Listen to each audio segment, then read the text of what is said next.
안녕하세요. 오늘 여러분과 함께 관계와 성장에 대한 흥미로운 자료를 좀 깊이 들여다볼까 합니다. 혹시 뭐랄까, 왜 내 주변 관계는 맨날 이 모양이지? 아니면 결국 또 이런 사람을 만났네? 이런 생각 해보신 적 있으세요? 네, 그런 생각들 많이 하시죠. 오늘 자료들의 핵심적인 주장이 바로 그거예요.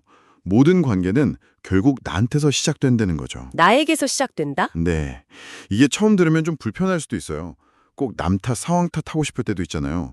근데 관계에서 겪는 어려움이 사실은 내 안에 어떤 패턴이 만들어내는 현실일 수 있다는 겁니다. 아, 듣고 보니 되게 흥미로운 관점이네요. 네, 그래서 당신의 관계, 그리고 더 나아가서 삶 전체를 좀 다른 각도에서 볼 준비가 되셨는지 그걸 묻고 시작하는 거죠. 좋습니다.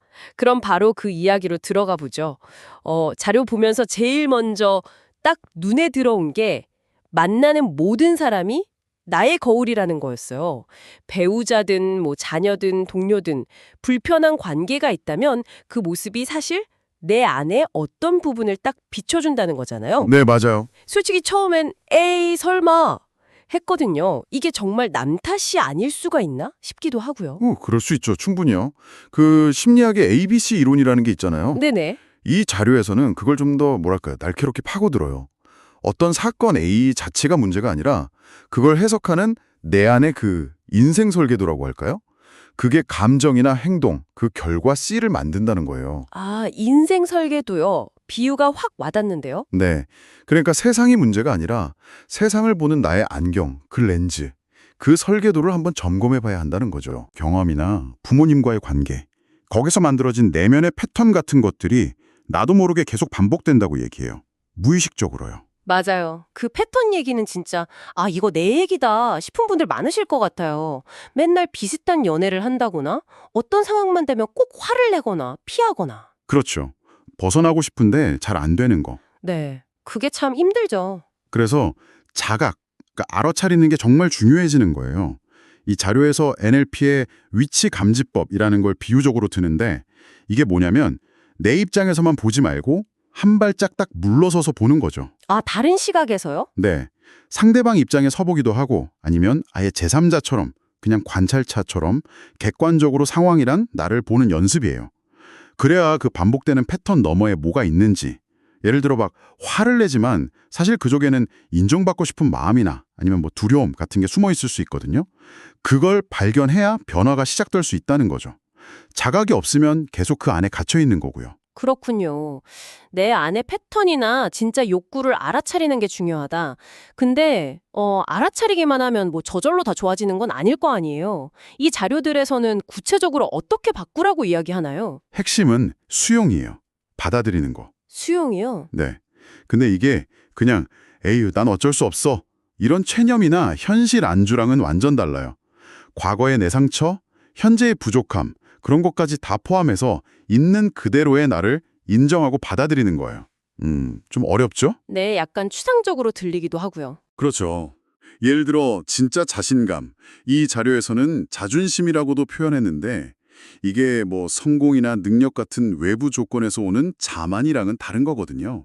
내가 실패를 하든 약점이 있든 그럼에도 불구하고 나 자신을 믿는 그런 단단한 힘, 그걸 말하는 거죠. 내면의 힘? 네. 그리고 고통에 대해서도 얘기하는데 이것도 피하려고만 하지 말라는 거예요. 이게 신체적인 고통이든 아니면 뭐 무력감, 절망, 무가치함 같은 심리적인 고통이든 그 정체를 딱 직면하고 그걸 온전히 느끼면서 통과할 때 진짜 성장이 온다는 거죠. 고통을 피하지 않고 통과할 때 성장한다. 와, 이거 되게 중요한 말이네요. 네. 고통을 거부하면 기쁨을 느끼는 능력도 같이 억눌린다고 하니까요. 그렇군요. 그리고 마지막으로 인상 깊었던 게 우리가 쓰는 말의 힘에 대한 부분이었어요. 당신 또 그 여자 생각했지? 뭐 이런 부정적인 질문 있잖아요. 네네. 그게 오히려 상대방을 진짜 그 생각하게끔 몰아갈 수 있다는 지적이 좀, 어, 정말 싶었어요. 맞아요. 언어가 생각의 틀, 그러니까 프레임을 만들거든요. 방금 말씀하신 것처럼 부정적인 질문이나 비난은 상대를 방어적으로 만들거나 진짜 그 방향으로 생각을 유도할 수도 있어요. 그럼 어떻게 말하는 게 좋을까요? 긍정적인 프레임, 열린 질문을 쓰는 거죠. 예를 들어 우리가 이 상황에서 뭘 배울 수 있을까? 라거나 어떻게 하면 이걸 더 잘 해볼 수 있을까? 이런 식으로요. 이런 말들은 가능성을 열어주잖아요. 아, 그러네요. 질문 자체가 달라지네요. 네. 결국 이 자료에서 인용한 말 중에 내 허락 없이는 누구도 나에게 상처를 줄 수 없다는 말이 있거든요. 네. 이게 딱 핵심인 것 같아요. 외부의 말이나 평가에 막 휘둘리기보다는 내 중심을 딱 잡고 내가 어떤 언어를 사용해서 관계를 만들어갈 건지 의식적으로 선택하는 노력이 중요하다는 거죠. 와, 오늘 이야기 쭉 나눠보니까 진짜 결국 모든 게 나한테 달렸다는 생각으로 이어지네요. 내 삶의 경험, 특히 관계의 모습이 외구 탓이 아니라 내 안에 그 설계도랑 그걸 표현하는 방식에 달려있다? 어쩌면 나는 왜 자꾸 이런 상황에 처할까? 이 질문 대신에 내 안에 어떤 믿음이, 어떤 패턴이 이런 현실을 계속 만들고 있을까? 이렇게 질문을 좀 바꿔봐야 할 것 같아요. 네, 아주 좋은 통찰이십니다. 그 질문에서부터 시작하는 거죠. 그럼 마지막으로 여러분 스스로에게 한번 던져볼 만한 질문을 하나 남겨드리고 싶어요. 네, 뭔가요? 만약에 당신의 삶을 움직이는 그 보이지 않는 내면의 설계도 있잖아요. 그걸 마치 컴퓨터 프로그램 바꾸듯이 마음대로 선택하고 업그레이드할 수 있다면 당신은 가장 먼저 어떤 신념이나 패턴을 바꾸고 싶으신가요? 와. 이 질문에 대한 답을 한번 찾아가 보세요. 그 과정 자체가 당신의 삶을 훨씬 더 주체적이고 풍요롭게 만들 수 있을 겁니다. 네, 정말 깊이 생각해 볼 질문인 것 같습니다. 오늘 좋은 분석과 이야기 정말 감사합니다.